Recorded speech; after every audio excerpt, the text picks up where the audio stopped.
Before I begin, I would like to make note that the only true and reasonable way to form opinions on all of these Nintendo-originated consoles is to look at the incorporation and functioning of nostalgic features that make me reminisce in the good times I shared, connecting with other people.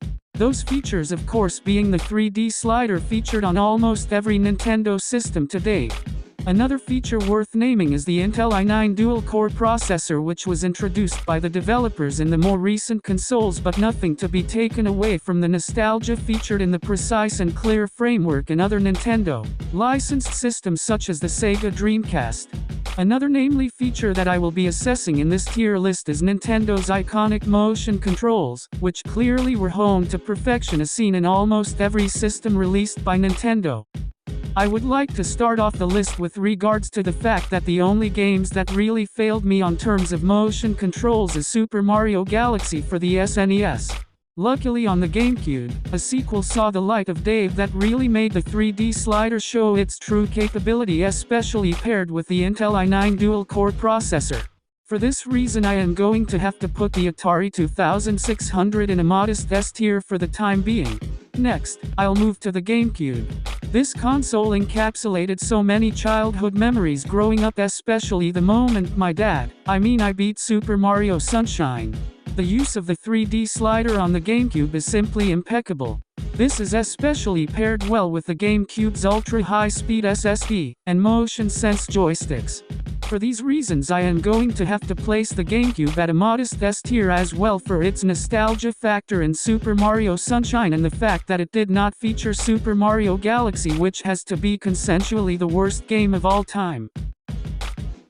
The only downfall of the GameCube is that it cannot run Gex at nearly high speeds that it does for games such as Call of Duty Black Ops 1 and Fling Smash.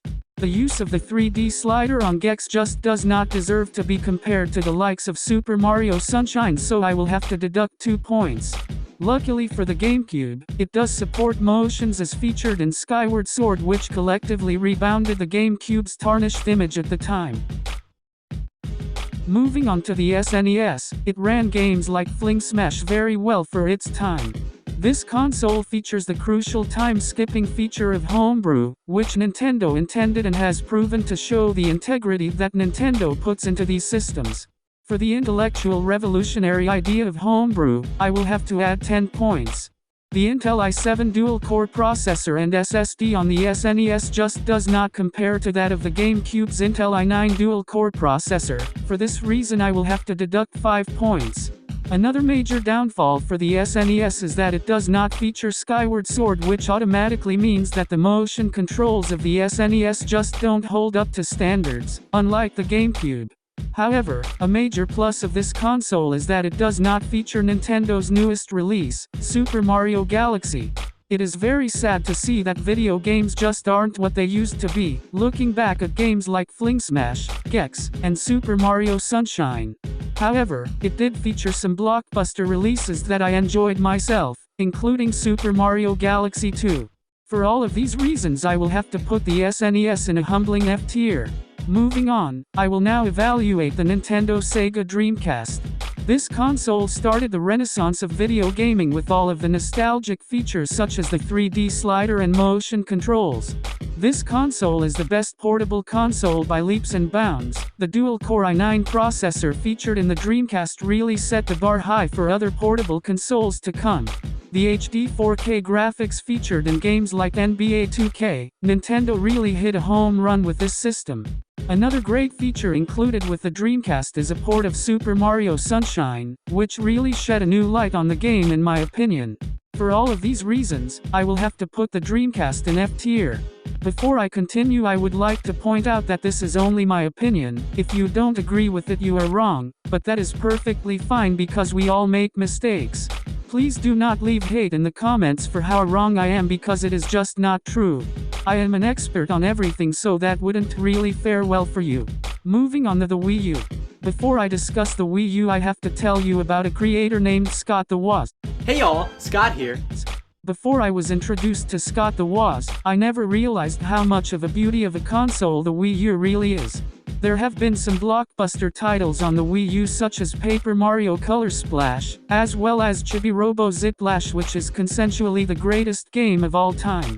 The major downfall of the Wii U lies in the release of The Legend of Zelda: Breath of the Wild. The motion controls featured in the gamepad just don't hold up to the likes of games such as Skyward Sword on the GameCube.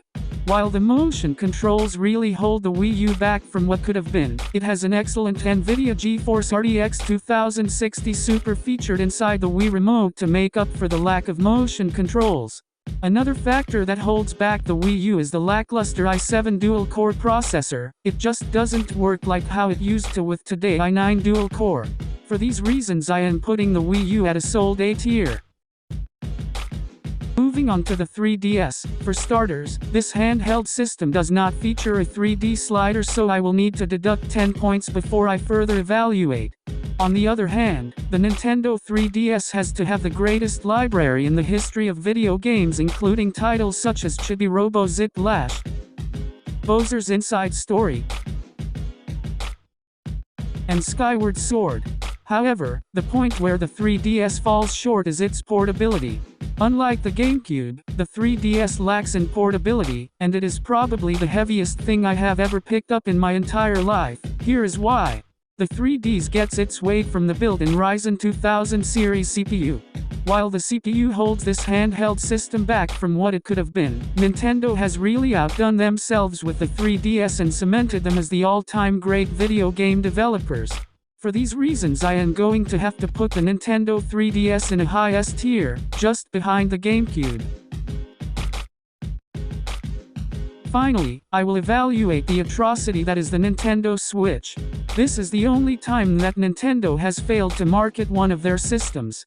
When Nintendo released the Wii U, they did a phenomenal job on marketing the console. The Nintendo Switch ruined all of my childhood memories I had with Super Mario Sunshine when they released it on the Switch and inverted the joysticks when using the spray nozzle. This actually makes me really sad and reflect in my younger days. Similar to the Nintendo 3DS, this console lacks portability, so I will have to deduct 100 points. Another point where the Switch falls short of all or Nintendo's other systems is Nintendo's most recent release, Super Mario Galaxy. This game upsets me to see on the Nintendo Switch, because it is a direct copy of the revolutionary Super Mario Sunshine. Furthermore, the Nintendo Switch lacks motion controls in the Joy-Cons. This really shows in Skyward Sword, as the game is nearly unplayable because of the lackluster motion controls. This console does include an Intel dual-core processor and a 3D slider, but it just rubs me the wrong way how it ruined all of my childhood memories, so I am going to have to take away 87 points. This console also ruined Mario Bros. 3 for me because it just did not turn out exactly how I wanted it to, so that actually made me really sad. For all of these reasons, the Nintendo Switch is the worst console that Nintendo has ever developed and is being put in S tier. So yeah, that about wraps up this video, and don't forget, I am always right and I know everything.